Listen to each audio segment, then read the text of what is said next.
Hi everybody, this is Bob from Bobsville Gauge Trains. Thanks for stopping by today's video. Today's video is going to be about this engine right here.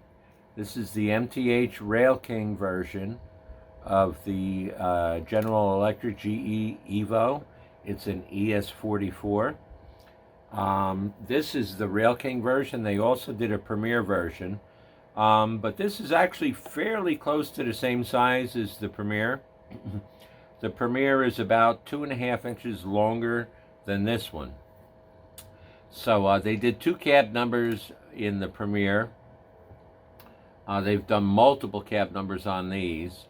The new thing that I do have is this one here. I previously had 3. I had cab numbers 2010, 2014, and 2015.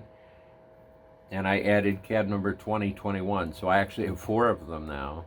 It makes for a really cool train with a lot of power, a lot of noise, and a lot of smoke. But you really have to have a big transformer to power that, because keep in mind we have 2 motors in each of these. So we're pulling 8 motors, 4 smoke units, 4 soundboards, lights, a couple stray lights in some of the freight cars. So you're drawing an astronomical amount of amps. So you need a really big transformer. I use ZWs, and I also have Z4000. So if you're going to power something that big, you need a big transformer, and go with thicker wire. I'm going to go through that in a couple of videos from now. I use 14 gauge wire for my layout. Some guys say it's a little overkill. You don't need anything that thick. And in most cases you don't, but I do, because as most of you know, I like to pull really long trains with multiple engines, and you can't really use 20 gauge wire for something like that. Your wire's going to overheat, melt, cook. You don't want to cause any damage to your layout, or even worse, your locomotive. So we're going to go through that in an upcoming video, but today's video is going to be about the GE Evo series, along with the train. I believe there are 24 cars. I don't even know anymore. But we also have the new car right here, the voltmeter car.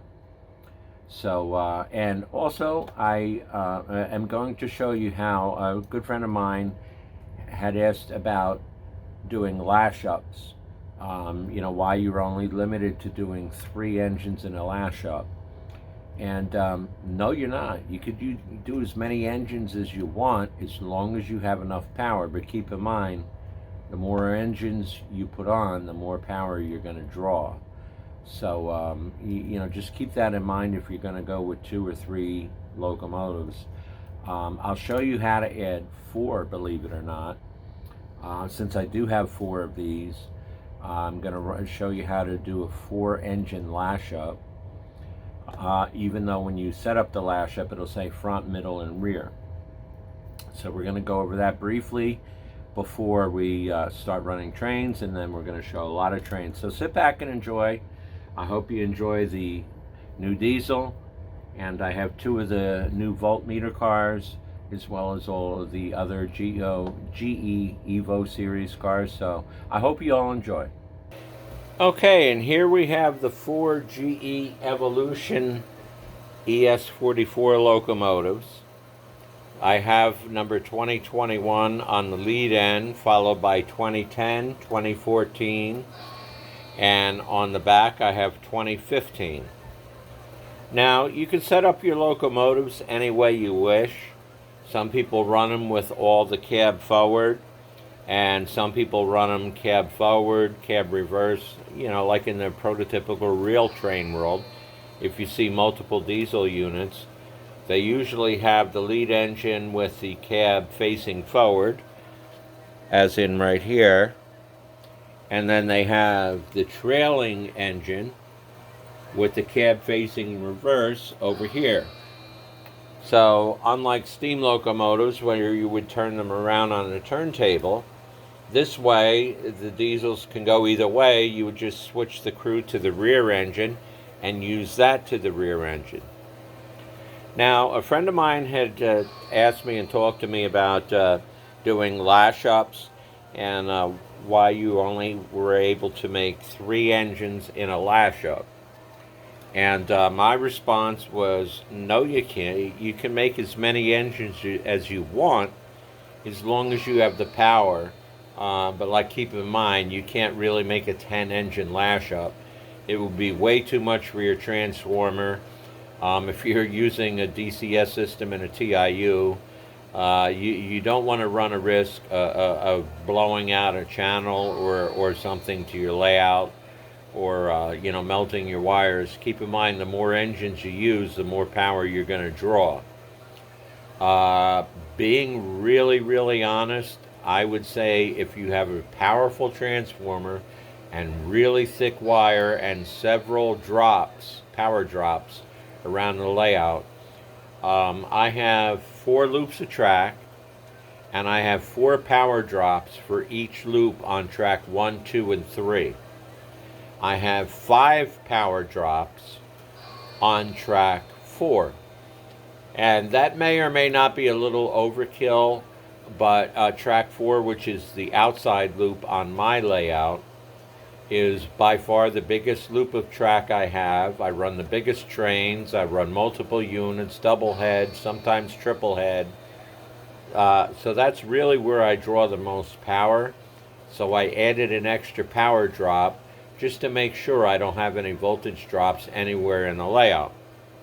Now, in order to make a lashup using the DCS remote, all you have to do is hit Menu, scroll down to where it says Advanced, then Create Lashup. Then, of course, you have a choice of either TMCC or MTH. This is MTH, so we're making an MTH lashup. And you basically follow the directions. It'll give you a choice of lead, middle, or tail engine. So the first one you add is your lead engine, and whether you have it facing forward or reverse. In this case, we have the cab forward, so it's forward. Then you could add as many middle engines as you want. My second engine is middle, and I added that, but instead of forward, I made that facing reverse in the remote. Third engine is a middle engine. I did the same thing, but I added it as a forward engine because it's cab forward. And the tail engine I made as the rear engine, and I put that in reverse because it's the cab facing reverse. That's the way the locomotives are facing. And you could do the same with steam engines. It's whether when your engine goes, whether it's going to go forward or reverse as it moves. Once you do that, you simply make a name for your lashup. You can name it anything you want. Honestly, so I know what engines are in the lashup, what I do is I simply put the cab number as the engine name for the lashup. So, for instance, right now I'm running 2 Atlantics on track 1, cab number 1600 and 1645. So the lashup name is 1600-1645. So I know exactly what engines and in what order they go into, and I've never had a problem. Okay, so here we go. We have everything entered into our DCS remote. We, believe it or not, have 4 engines in this lashup. You simply hit power up or start up, which is the number 3 button.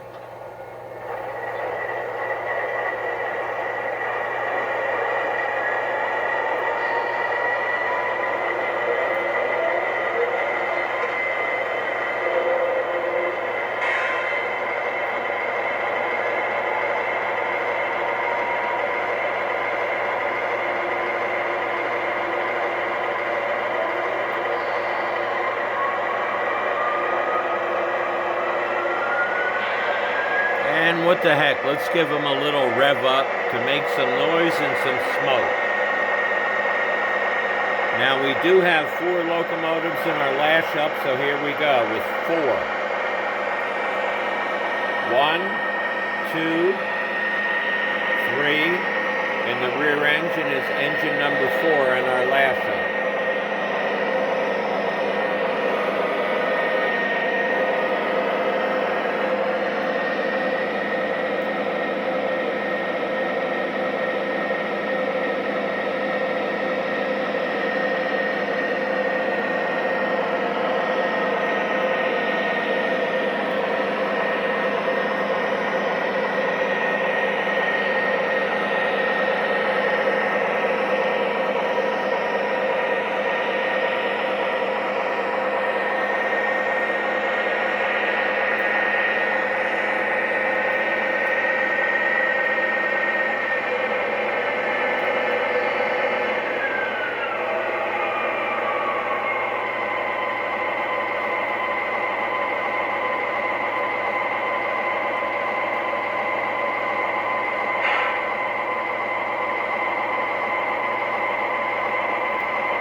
Now I did turn the rev up back down to normal because as you rev up, it does use a little bit more power, so we revved it back down to normal rev rate to conserve power. And since we are pulling, I believe, I don't know, 25 or 26 cars, some of which do have lights, most don't, but some do, and we are running 4 engines, I shut the smoke off in order to conserve some power, because each smoke unit runs roughly 0.75 on your transformer. So basically, by shutting the smoke off of these 4 engines, we're saving 3 amps. So we need to conserve power if we're going to try to run 4 locomotives in this lashup.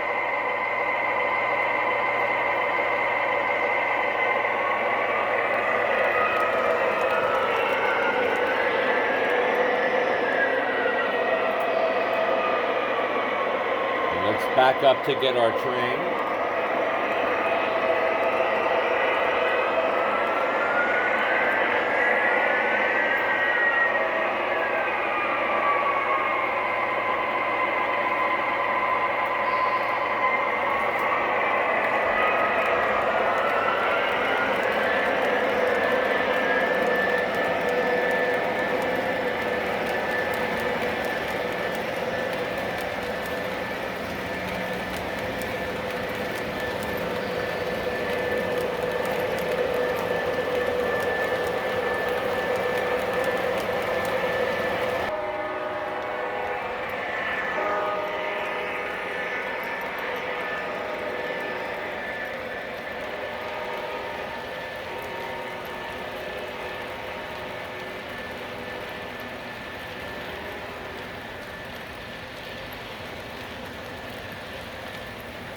And yes, all 4 of those locomotives are powered units. MTH does not make a dummy for the ES44 and the Evolution series. So all 4 are powered.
Thanks for stopping by and watching today's video. It was a lot of fun.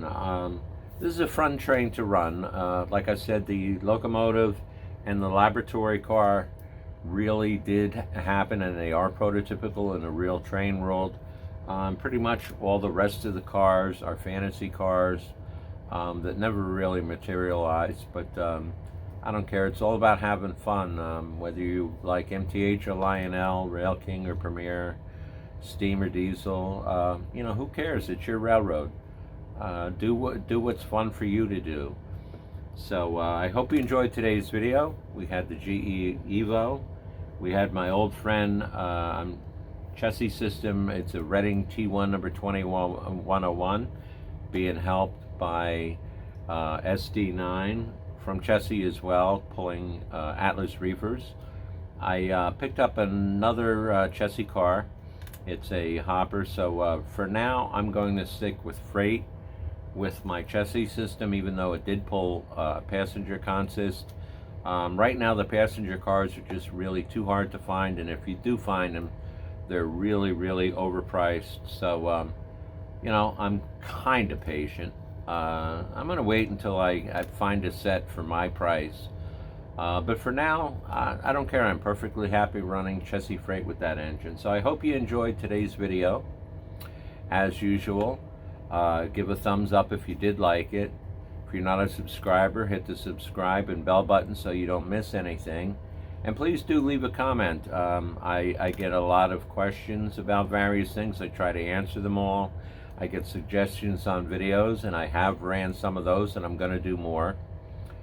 I'm up over 1,000 subscribers now. Last count, I looked earlier today. I'm at 1,059, so I'm going to be putting together a very special thank you video for getting me over 1,000. I could have never did it without all of you guys watching, supporting, subscribing. So I want to thank each and every one of you. I've met a whole bunch of people, at least through the internet, across the country. I've made a whole bunch of good friends. I've actually had an opportunity to exchange messages with some very good folks in Mexico, Vietnam, Germany, England, United Kingdom. I hope I'm not missing anybody else. If I am, I do apologize, but I've actually, heard from guys 6 or 7 countries besides the U.S., and it's kind of fun to hear. So I appreciate everything. So thank you for watching. Everybody take care. Be good to each other. I hope you enjoyed the Thanksgiving holiday. More holidays are coming up, and I have big plans coming up to hopefully show you guys some exciting videos.